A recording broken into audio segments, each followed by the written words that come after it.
ময়মনসিংহের শানকিপাড়া কাঁচা বাজার উচ্ছেদ অভিযান শেষ করতে পারেনি বাংলাদেশ রেলওয়ে। সকালে ৩০০-র বেশি কাঁচা পাকা দোকান ভেঙে দেওয়ার পর সিটি কর্তৃপক্ষ ও ব্যবসায়ীদের বাধার মুখে পিছু হটে রেলওয়ে কর্তৃপক্ষ। ব্যবসায়ীদের অভিযোগ, সিটি কর্পোরেশনের কাছ থেকে ইজারা নিয়েই তারা ব্যবসা করছিলেন। বাবুল হোসেনের তথ্য, অনুরুজ্জামানের ছবিতে প্রতিবেদন। সকালে ময়মনসিংহ নগরীর শানকিপাড়া কাঁচা বাজারের উচ্ছেদ অভিযানে নামে রেলওয়ে কর্তৃপক্ষ। ১ ঘন্টার এই অভিযানে ৩ শতাধিক কাঁচা পাকা দোকানপাট উচ্ছেদের পর তারা সিটি কর্তৃপক্ষ এবং ব্যবসায়ীদের বাধার মুখে পড়েন।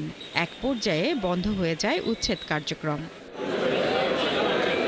ব্যবসায়ীরা জানান, উচ্ছেদের আগে কোনো নোটিশ দেওয়া হয়নি তাদের। সিটি কর্তৃপক্ষের কাছ থেকে ইজারা নিয়ে তারা ব্যবসা করছিলেন, আর তাই এই ক্ষতির দায় নিতে হবে সিটি কর্তৃপক্ষকে। আসলে ঠাড়ে মরে যাবো, একটা ঠাড়ে মরে যাবো, দরকার পড়লে আমরা লেলে তোলে আত্মহত্যা করে দেম সবাই। দেশটা স্বাধীন হয়েছে মনে করে খুশি হয়েছিলাম যে দেশটা স্বাধীন হয়েছে। এই স্বাধীনের নমুনা যে মানুষের পেটও লাত্তি শোলে লাত্তি। একটা টাইম দেখ, আমাদের 3 মাস টাইম দেখ, আপনাকে দোকান করি যে দোকান ব্যবস্থা করে দেখ। বাজারের ব্যবসায়ী সমিতি ও ইজারাদার জানান, সিটি কর্তৃপক্ষ ও রেলওয়ে বিভাগের মধ্যে কোনো সমন্বয় না থাকায় এমনটি হয়েছে।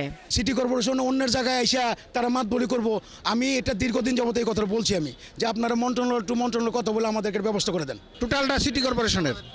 রেল যদি আমাদেরকে টেন্ডার দিত তাহলে আমরা রেলের কাছ থেকে টেন্ডার নিতাম। এ নিয়ে বৈষম্য বিরোধী ছাত্র আন্দোলনের নেতা এবং এলাকার বেশিরভাগ মানুষ রেলওয়ে কর্তৃপক্ষের এই অভিযানকে সাধুবাদ জানান। যে স্বৈরাচার খুনি হাসিনার ফেসিস্টরা এখানে সিটি কর্পোরেশনে বসেছিল, তারা একটা অনিয়ম দুর্নীতির মাধ্যমে এখানে ইজারা দিয়েছেন। উচ্ছেদ সমর্থন করে, কিন্তু এর সাথে এই আপনার বাজারের সাথে হাজার হাজার পরিবার জড়িত।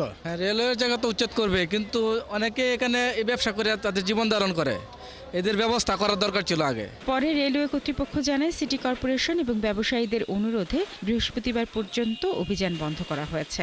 আমরা ব্যবস্থা নিতে গেছিলাম, যেহেতু বিভাগীয় কমিশন আমাদের অভিভাবক, তার কথা মতো আজকের জন্য আমরা স্থগিত করেছি। টোটালে নাই, সিটি কর্পোরেশন সম্পূর্ণ এখতিয়ার বহির্ভূত কাজ করেছে। এই উচ্ছেদ অভিযান ও ইজারা নিয়ে কোনো কথা বলতে চাননি সিটি কর্পোরেশনের কোনো কর্মকর্তা। শারমিন স্বপ্না, ৭১।